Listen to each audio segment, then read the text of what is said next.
I'm back. Can't believe Dracula tried to interfere with my stream. He has gone too far.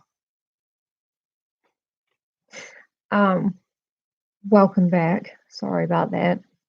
If I were, professional at this, I would probably edit out all the rambling at the end where I'm going, can you hear me? Can you hear me? Not going to.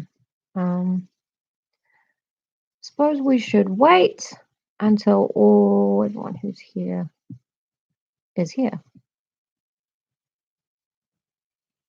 I know. I saw my phone go to 4G for a second. I went, what? So, yes, I'm back. Now my internet cuts out when it rains. It's not raining today though, so I don't know. I'm hoping it won't happen again. Yeah. If it does happen again, I will end the stream and start a new one. Because apparently it doesn't actually reconnect. Woo! We're here. Bang gang. Dracula crew. Some nerds listening to a story on the internet.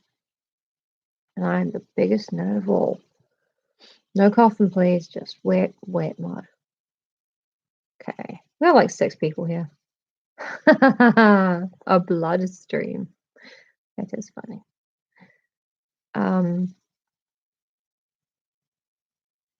He sucked all the internet out of my computer. Okay, I've just read.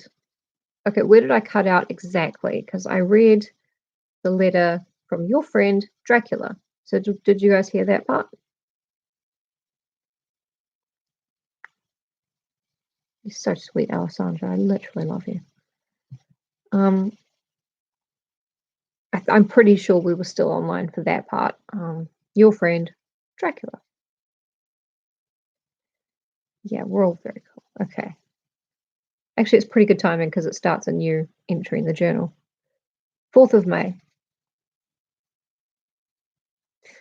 I found that my landlord had got a letter from the Count, directing him to secure the best place on the coach for me. But on making inquiries as to details, he seemed somewhat reticent and pretended that he could not understand my German. This could not be true because up to then he had understood it perfectly. At least he answered my questions exactly as if he did. He and his wife, the old lady who had received me, looked at each other in a frightened sort of way. He mumbled out that the money had been sent in a letter, and that was all he knew. When I asked him if he knew Count Dracula and could tell me anything of his castle, both he and his wife crossed themselves, and saying that they knew nothing at all, simply refused to speak further. The old hot lady, she's got like a really tight apron on. Like, can you really blame him? Jono's going a little bit stir crazy out there. It was so near the time of starting that I had no time to ask anyone else, for it was all very mysterious and not by any means comforting. Just before I was leaving, the old lady came up to my room. Ooh. Yeah, I know, like old women don't have a physical form anymore. They're just like asexual, terrifying witches of some kind. Not to Jono. He's at the Ben Franklin School. Just as I was leaving, the old lady came up to my room and said in a very hysterical way, "Must you go? Oh, young Herr, must you go?" She was in such an excited state that she seemed to have lost her grip of what German she knew, and mixed it all up with some other language which I did not know at all. I was just able to follow her by asking many questions. Sounds like talking to my relatives, actually. When I told her that I must go at once, and that I was engaged in important business, she asked again, "Do you know what day it is?" Up to his room to give him one, with her tight apron on. She's taken off her white billowy sleeves, but she's left the apron on. Do you know what day it is? I answered that it was the 4th of May. She shook her head as she said again, "Oh, yes, I know that. I know that, but do you know what day it is?" On my saying that I did not understand, she went on. "It is the eve of St. George's Day. Do you not know that tonight, when the clock strikes midnight, all the evil things in the world will have full sway? Do you know where you are going and what you are going to?" She was in such evident distress that I tried to comfort her. but without effect. Finally, she went down on her knees. You are killing me, Jono.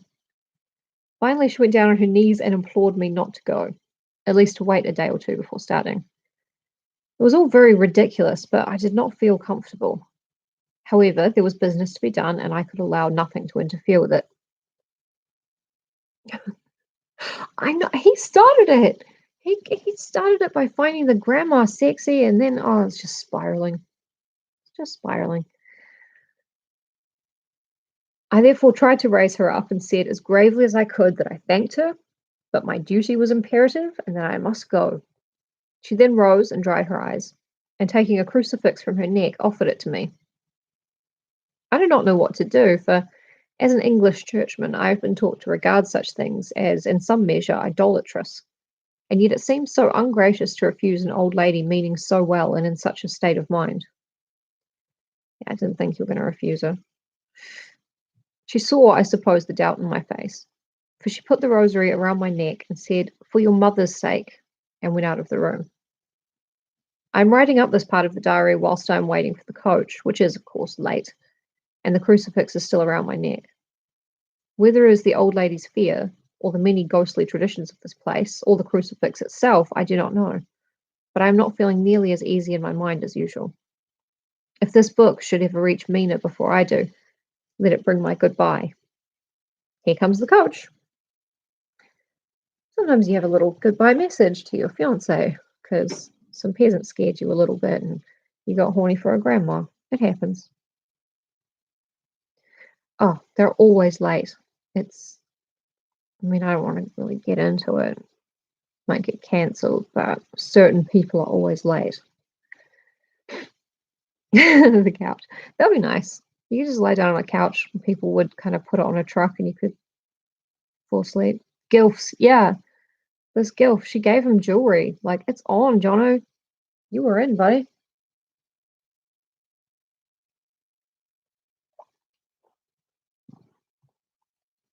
Um, 5th of May, the castle. Hello, Jacob. We are like a couple of pages in. Not that much. I've been digressing a lot and being an idiot. But this is Jonathan Harker's journal. He's going to Castle Dracula. He's just arrived, so you came at a really good time. 5th of May, the castle. The grey of the morning has passed, and the sun is high over the distant horizon, which seems jagged, whether with trees or hills I know not, for it is so far off that big things and little are mixed. He has a lust for life. That's the nice way of saying that he's horny for everything. Kind of amazed to see that much passion in an English person. Sorry, I'm going to try and keep my personal racism out of it. I am not sleepy, and as I am not to be called till I awake, naturally I write till sleep comes. There are many odd things to put down, and lest who reads them may fancy that I dined too well before I left Bistritz, let me put down my dinner exactly. I dined on what they called robber steak. Bits of bacon, onion, and beef seasoned with red pepper and strung on sticks and roasted over the fire, in the simple style of the London cat's meat. Tell me they're not eating cat kebabs in London at this point. Lana Del Reyes, John. Yeah. I'm racist against the English, and I admit that. The wine was golden mediash, which produces a queer sting on the tongue, which is, however, not disagreeable. I had only a couple of glasses of this and nothing else. He's putting this down because, there's a popular belief that if you eat rich foods right before bed, you may have fucked up dreams. Which is only true of cheese. Cheese nightmares are unpleasant. When I got on the coach, the driver had not taken his seat, and I saw him talking with the landlady.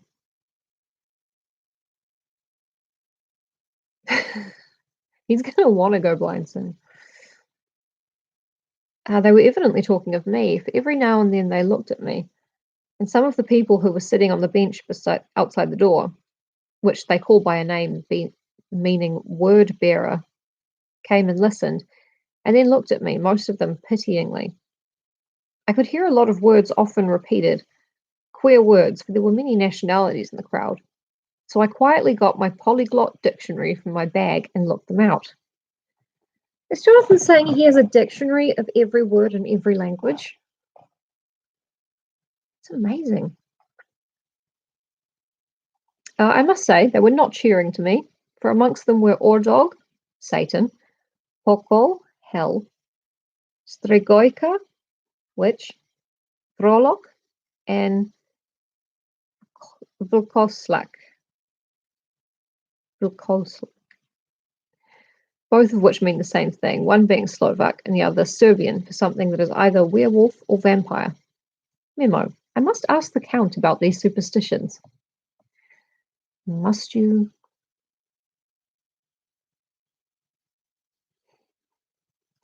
Oh, thank you, John. I didn't know that. I didn't think they were eating cats. Not officially. Roof rabbit, they called it in the war, so the children would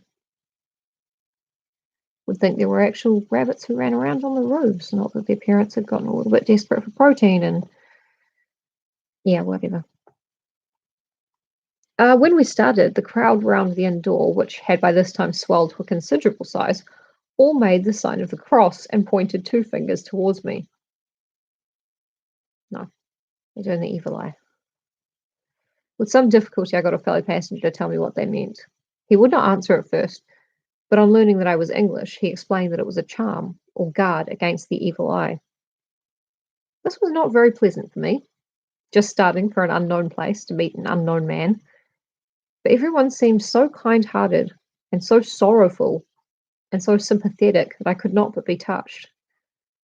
I shall never forget the last glimpse which I had of the inn-yard and its crowd of picturesque figures, all crossing themselves as they stood round the wide archway, with its background of rich foliage of oleander and orange trees and green tubs clustered in the centre of the yard. Then our driver, whose wide linen drawers covered the whole front of the box seat, Gotza they call them, cracked his big whip over his 4 small horses, which ran abreast, and we set off on our journey. I don't know, if everyone around you is trying to give you crucifixes and they're all crossing themselves and talking about the devil, maybe don't go to where you were going. Say you're sick. But Jono was an Englishman. The Age of Enlightenment happened for him. Yeah, well, I don't see those peasants getting eaten by Draculas. I know, he was at his own funeral and he didn't even know. Poor Jono.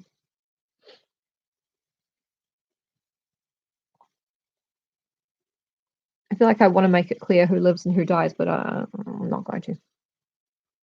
It'd be more fun for you that way. I soon lost sight and recollection of ghostly fears and the beauty of the scene as we drove along. Although, had I known the language, or rather languages, which my fellow passengers were speaking, I might not have been able to throw them off so easily. Before us lay a green, sloping land full of forests and woods, with here and there steep hills, crowned with clumps of trees or with farmhouses, the blank gable end to the road. There was everywhere a bewildering mass of fruit blossom, apple, plum, pear, and cherry, and as we drove by, I could see the green grass under the trees spangled with the fallen petals. In and out amongst these green hills of what they call here the Mittelland ran the road, losing itself as it swept round the grassy curve, or was shut out by the straggling ends of pine woods, which here and there ran down the hillsides like tongues of flame. The road was rugged, but still we seemed to fly over it with a feverish haste. I could not understand then what the haste meant, but the driver was evidently bent on losing no time in reaching Borgo Pass. I was told that this road is in summertime excellent, but that it had not yet been put in order after the winter snows. In this respect, it is different from the general run of roads in the Carpathians, for it is an old tradition that they are not to be kept in too good order. Of old, the Hospadas would not repair them, lest the Turks should think they were preparing to bring in foreign troops, and so hasten the war, which was always really a loading point. Yeah, enlightened into a total lack of common sense. I mean, even if You don't think vampires are real? That's at least telling you that you're going into a place that people don't come out of. Dracula could have been a serial killer, like a human one.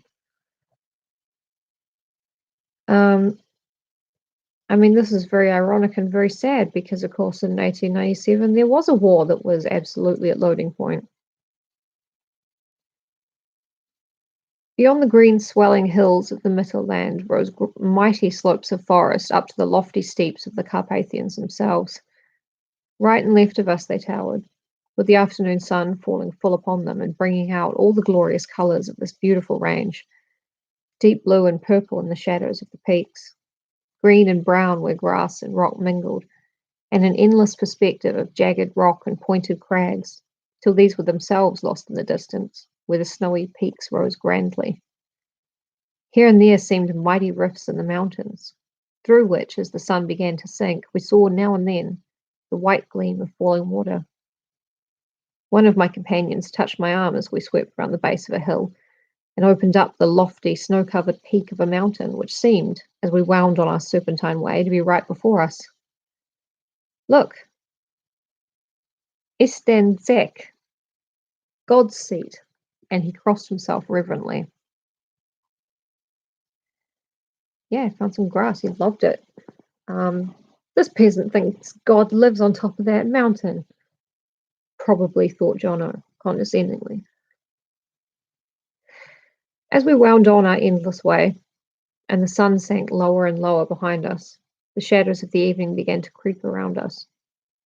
This was emphasized by the fact that the snowy mountain top still held the sunset and seemed to glow out with a delicate, cool pink.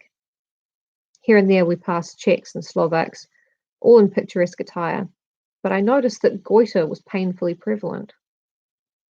Goiter being the frog neck from cookies you get from thyroid conditions, such as I have just been told that I have. Oh, Julie, I'm honoured to get a comment from your cat. Your cat said plus. That's a good thing. Thank you. Thank you, cat.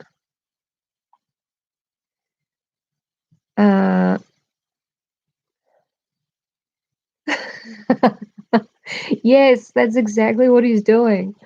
Oh my god. Wow, I should really ask Count Dracula about this apparent danger that everyone thinks exists in Castle Dracula. If anyone knows about it, he would. Actually, the DM of my D&D group is probably going to be watching this, and she's going to tell me to get down off my high horse about, using common sense and logic. Just a really good role player. That's why I act like an idiot all the time. By the roadside were many crosses, and as we swept by, my companions all crossed themselves.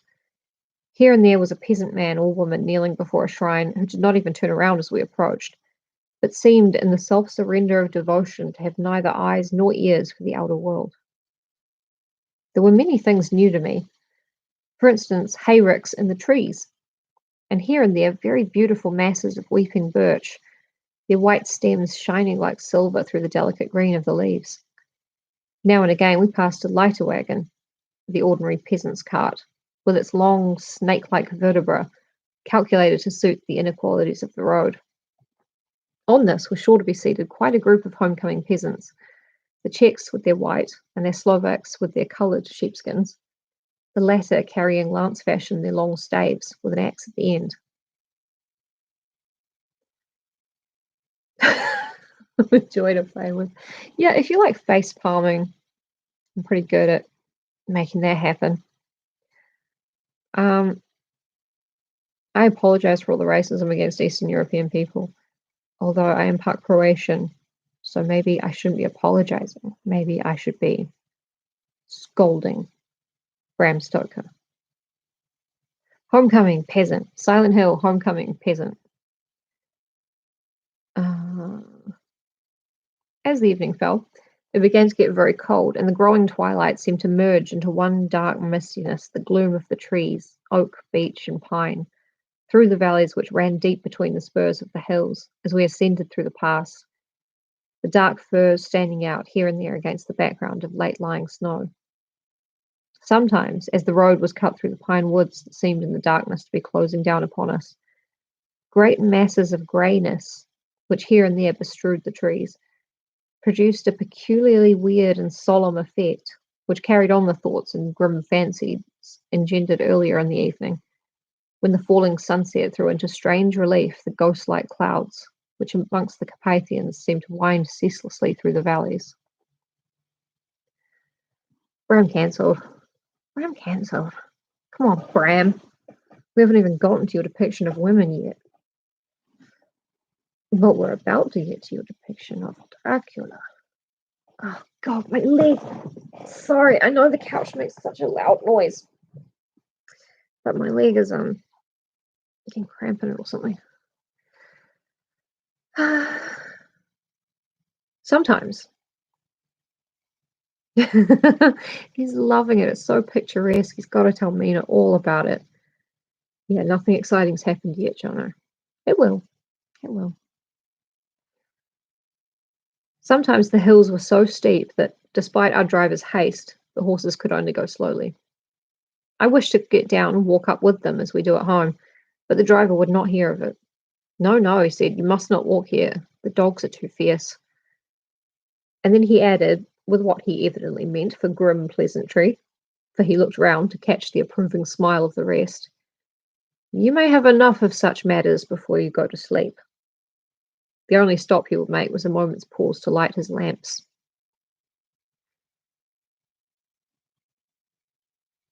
Oh, the cat. Ah, what's going on with my leg? I know you don't know. I know that. When it grew dark, there seemed to be some excitement amongst the passengers, and they kept speaking to him, one after the other, as though urging him to further speed. He lashed the horses unmercifully with his long whip, and with wild cries of encouragement urged them on to further exertions. Then through the darkness I could see a sort of patch of grey light ahead of us, as though there were a cleft in the hills. The excitement of the passengers grew greater. The crazy coach rocked on its great leather springs and swayed like a boat tossed on a stormy sea. I had to hold on. The road grew more level, and we appeared to fly along. Then the mountains seemed to come nearer to us on each side and to frown down upon us. We were entering on the Borgo Pass. One by one, several of the passengers offered me gifts, which they pressed upon me with an earnestness which would take no denial. These were certainly of an odd and varied kind, but each was given in simple good faith, with a kindly word and a blessing, and that strange mixture of fear-meaning movements which I had seen outside the hotel at Bistritz, the sign of the cross and the guard against the evil eye.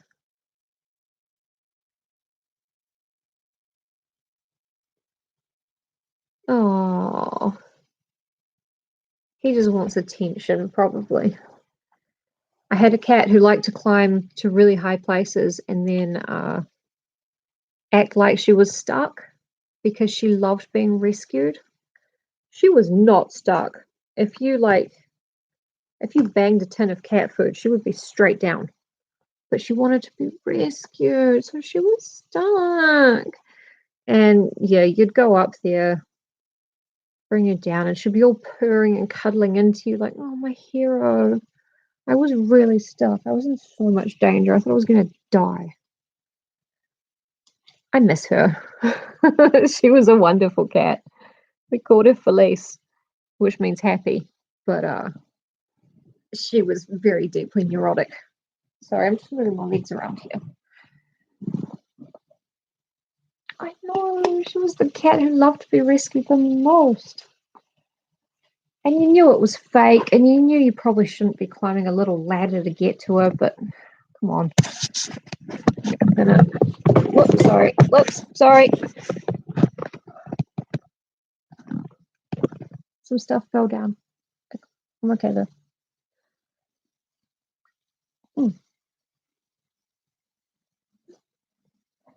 I'm just moving my legs so that I don't curl under me anymore.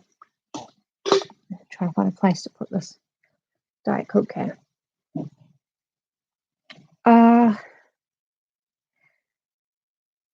The guard against the evil eye. Then, as we flew along, the driver leaned forward, and on each side the passengers, craning over the edge of the coach, peered eagerly into the darkness. It was evident that something very exciting was either happening or expected, but though I asked each passenger, no one would give me the slightest explanation. This state of excitement kept on for some little time, and at last we saw before us the pass opening out on the eastern side. There were dark, rolling clouds overhead, and in the air the heavy, oppressive sense of thunder.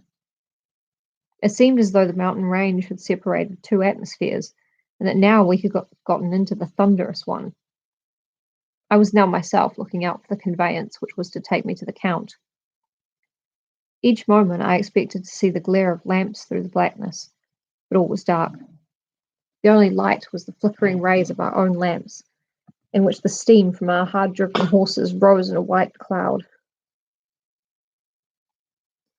We could see now the sandy road lying white before us, but there was on it no sign of a vehicle. The passengers drew back with a sigh of gladness, which seemed to mock my own disappointment. They're happy you're not getting into Dracula's murder van. Jono, come on. I was already thinking what I had best do, when the driver, looking at his watch, said to the others something which I could hardly hear. It was spoken so quietly and in so low a tone. I thought it was an hour less than the time. Then, turning to me, he said in German, worse than my own, "There is no carriage here. The Herr is not expected after all. He will now come on to Bukovina and return tomorrow or the next day. Better the next day." Whilst he was speaking, the horses began to neigh and snort and plunge wildly, so that the driver had to hold them up. Then, amongst a chorus of screams from the peasants and a universal crossing of themselves, a caleche with 4 horses drove up behind us, overtook us, and drew up beside the coach. A caleche, like a little, like a coach. On the pillow, maybe. I don't know. I'm sorry I'm making this all about me and my leg.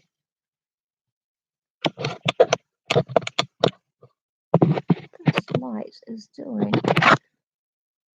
bugger all. I think it needs some batteries.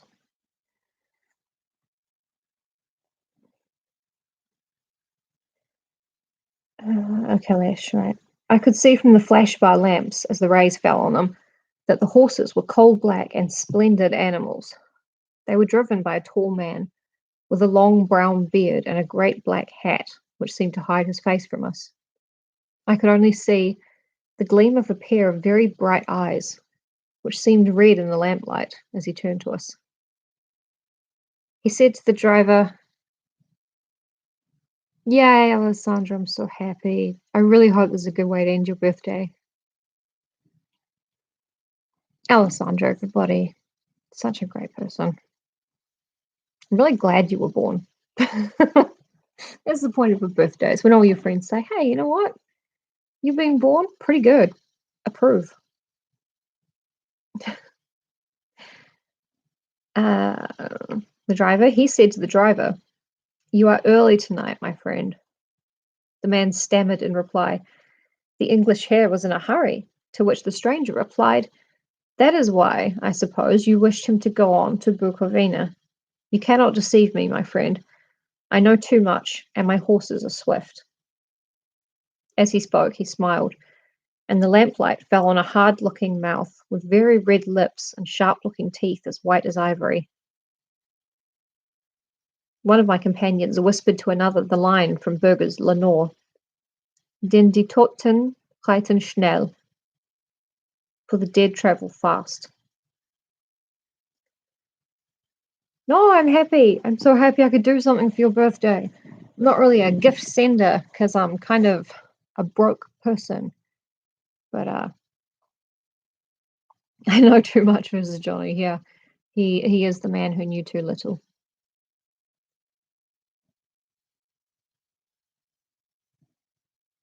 For the dead travel fast. I know. It's like one of the few German phrases I remember. Not one you use often, probably. Denn die Toten reiten schnell. The strange driver evidently heard the words, for he looked up with a gleaming smile.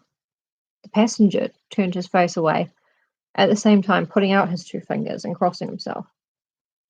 "Give me the house luggage," said the driver, and with exceeding alacrity my bags were handed out and put in the caleche. Then I descended from the side of the coach, as the caleche was close alongside, the driver helping me with a hand which caught my arm in a grip of steel. His strength must have been prodigious. I can't speak German. I know a few phrases, and I can mimic noises pretty well, which is why I like languages. Can't sing though.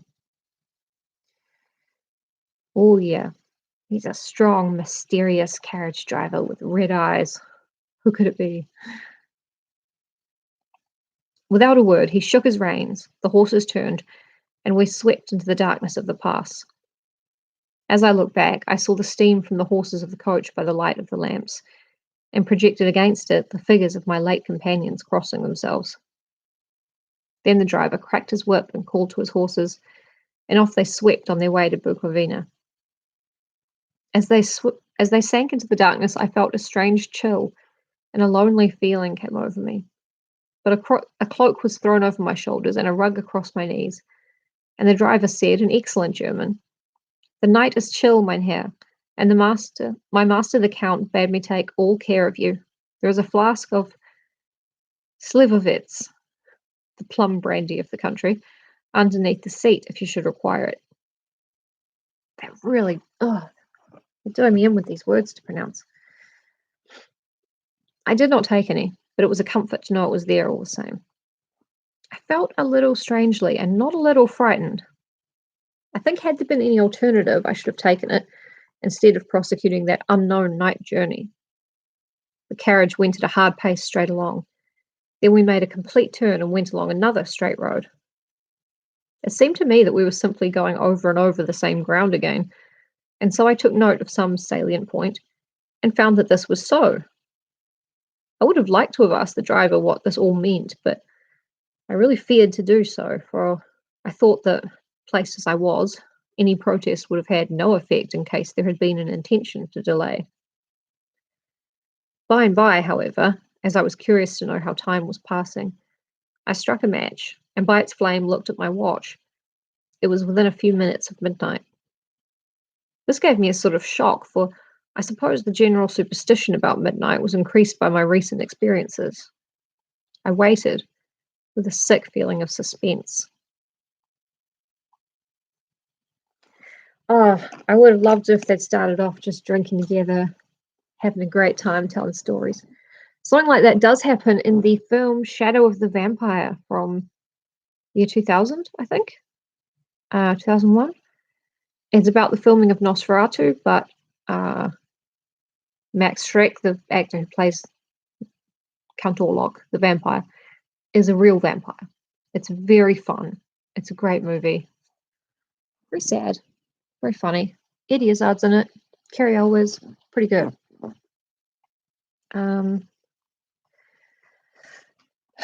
Yeah, I mean, Jonathan is feeling what any of us would feel if we were getting a lift with an unknown taxi driver or Uber driver, if you're smarter than I am, and realize he's just going back and forth across the same road. What do you say? Like,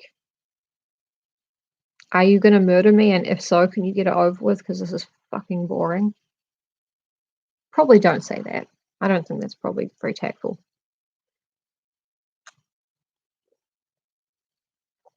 Pepsi Max Mini.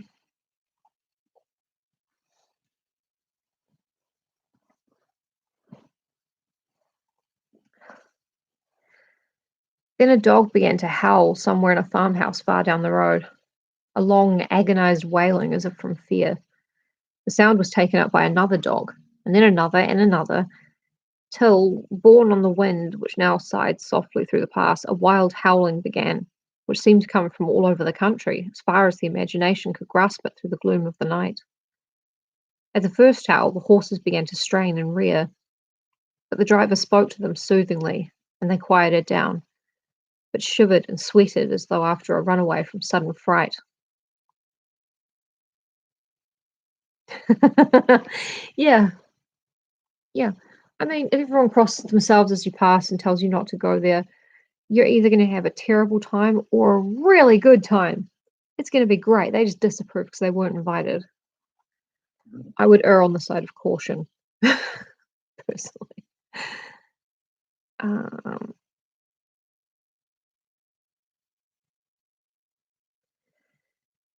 then, far off in the distance, from the mountains on each side of us, began a louder and a sharper howling, that of wolves, which affected both the horses and myself in the same way, for I was minded to jump from the caleche and run, whilst they reared again and plunged madly, so that the driver had to use all his great strength to keep them from bolting. In a few minutes, however, my own ears got accustomed to the sound, and the horses so far became quiet that the driver was able to descend and to stand before them. He petted and soothed them, and whispered something in their ears, as I have heard of horse tamers doing, and with extraordinary effect, for under his caresses they became quite manageable again, though they still trembled. The driver again took his seat, and, shaking his reins, started off at a great pace. This time, after going to the far side of the pass, he suddenly turned down a narrow roadway which ran sharply to the right. Yeah, the horses are just drama queens, drama mares. Soon we were hemmed in with trees, which in places arched right over the roadway till we passed as through a tunnel, and again great frowning rocks guarded us boldly on either side. Though we were in shelter, we could hear the rising wind, for it moaned and whistled through the rocks, and the branches of the trees crashed together as we swept along. It grew colder and colder still, and fine powdery snow began to fall, so that soon we and all around us were covered in a white blanket. The keen wind still carried the howling of the dogs, though this grew fainter as we went on our way. The baying of the wolves sounded nearer and nearer, as though they were closing round on us from every side. I grew dreadfully afraid, and the horses shared my fear. The driver, however, was not in the least disturbed. He kept turning his head to left and right, but I could not see anything through the darkness. Suddenly, away on our left, I saw a faint, flickering blue flame. The driver saw it at the same moment. He at once checked the horses, and jumping to the ground, disappeared into the darkness. I did not know what to do, the less as the howling of the wolves grew closer. But while I wondered, the driver suddenly appeared again, and without a word took his seat, and we resumed our journey. I think I must have fallen asleep and kept dreaming of the incident, for it seemed to be repeated endlessly, and now, looking back, it is like a sort of awful nightmare. Once the flame appeared so near the road that even in the darkness around us I could watch the driver's motions. He went rapidly to where the blue flame was. It must have been very faint, for it did not seem to illumine the place around it at all, and gathering a few stones, formed them into some device.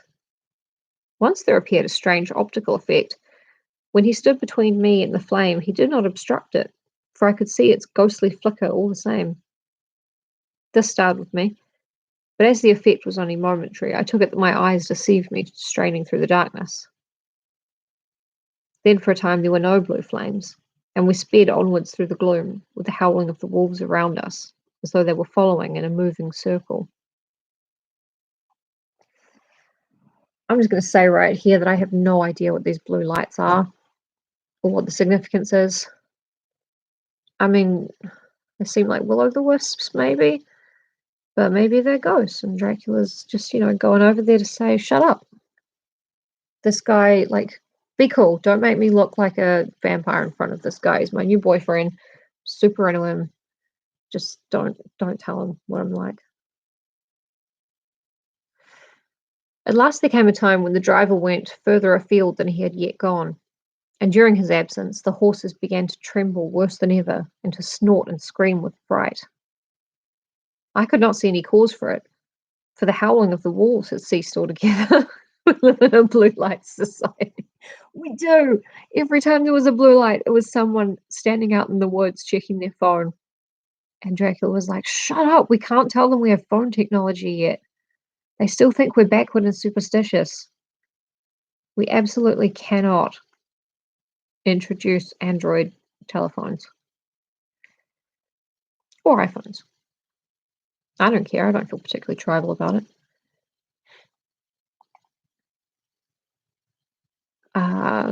The howling of the wolves had ceased altogether, but just then the moon, sailing through the black clouds, appeared behind the jagged crest of a beetling, pine-clad rock, and by its light I saw around us a ring of wolves, with white teeth and lolling red tongues, with long, sinewy limbs and shaggy hair.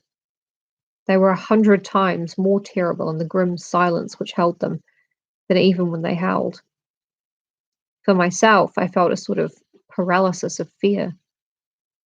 It is only when a man feels himself face to face with such horrors that he can understand their true import. It's a genuinely creepy image. All at once, the wolves began to howl as though the moonlight had had some peculiar effect on them. Good doggo. Want to meet that wolf. Do not meet a wolf controlled by a Dracula. Try not to. All at once, the wolves began to howl as though the moonlight had had some peculiar effect on them. The horses jumped about and reared and looked helplessly round with eyes that rolled in a way painful to see. But the living ring of terror encompassed them on every side, and they had perforce to remain within it. I called to the coachman to come, for it seemed to me that our only chance was to try and break out through the ring. And to aid his approach, I shouted and beat the sides of the caleche, hoping by the noise to scare the wolves from that side, so as to give them a chance of reaching the trap. How he came there, I know not, but I heard his voice raised in a tone of imperious command, and looking towards the sound, saw him stand in the roadway. As he swept his long arms as though brushing aside some impalpable obstacle, the wolves fell back, and back further still. Just then a heavy cloud passed across the face of the moon, so that we were again in darkness. When I could see again, the driver was climbing into the caleche, and the wolves had disappeared. This was all so strange and uncanny that a dreadful fear came upon me, and I was afraid to speak or move. The time seemed interminable as we swept on our way, now in almost complete darkness, for the rolling clouds obscured the moon. We kept on ascending, with occasional periods of quick descent, but in the main always ascending. Suddenly, I became conscious of the fact that the driver was in the act of pulling up the horses in the courtyard of a vast ruined castle, from whose tall black windows came no ray of light, and whose broken battlements showed a jagged line against the moonlit sky. The end of chapter 1. Wow, that would have been interesting. I've never seen a wolf, walking around. I've been to the zoo when I was 10. It's quite difficult. We've only got 2 zoos in New Zealand, and they're in places I haven't actually. They're quite difficult to get to. I think this thing really does need new batteries, because I can look right at it now and it's only hurting me a little bit.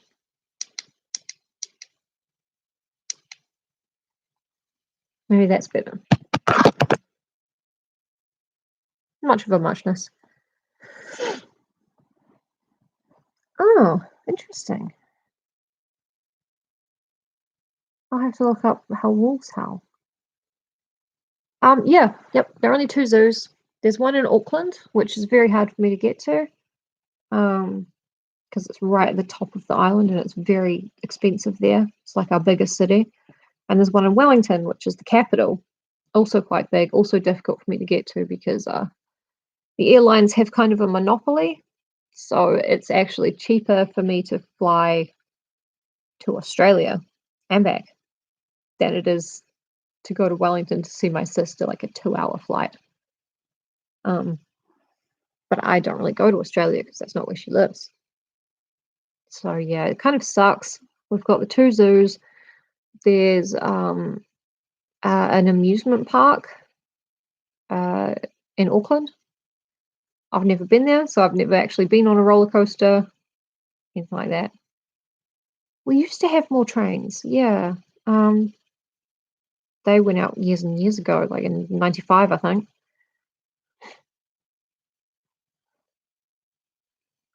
Alessandra, I would have loved to see you fight a wolf. Not in real life, definitely not. But it's a funny mental image, kind of. The Shire, yeah, the Shire. We all kind of live there. It sucks. Yeah, Rainbow's End. It's the only place you can actually go to get on a roller coaster in New Zealand, and I have not been there. I've also never been to a concert, but some people do come to New Zealand and do concerts. Elton John is here right now, but he caught pneumonia, so he cancelled his show. Nope, no more zoos. Pretty sad. Uh, yeah, yeah, I can imagine it would have been quite confronting to see a wolf. I think our zoos are very, like, for tourism reasons, we have this clean green image, so I think our zoos are quite like, this is a great place for an animal to live, but I'm not sure. It's been a long time. We do have a museum here in Dunedin that has like a butterfly room at the top. Apparently, it's very humid and it's full of butterflies, and you can just go there and they kind of land on you and go around. Oh, Sandra, that's so nice. I would love to go to Italy. I'd be like, wow, this place really does exist. I thought it was just like in the Assassin's Creed games. Like, I thought it was a made up place for a video game, but wow, it's real. Yeah, we must have some like tiny local zoos, I guess, but I've never heard of one.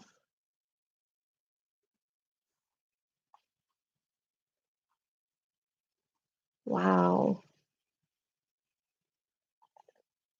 Yeah, the scariest thing in our world.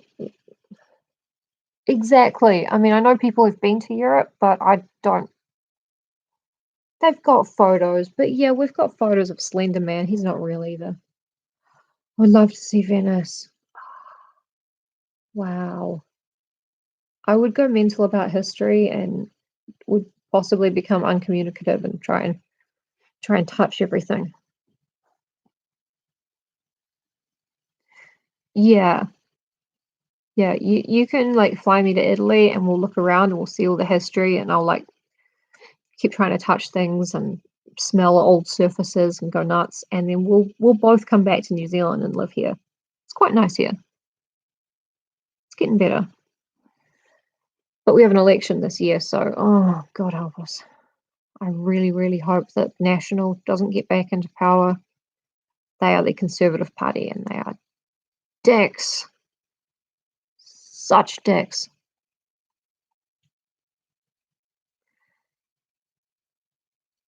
Yeah, I love Assassin's Creed.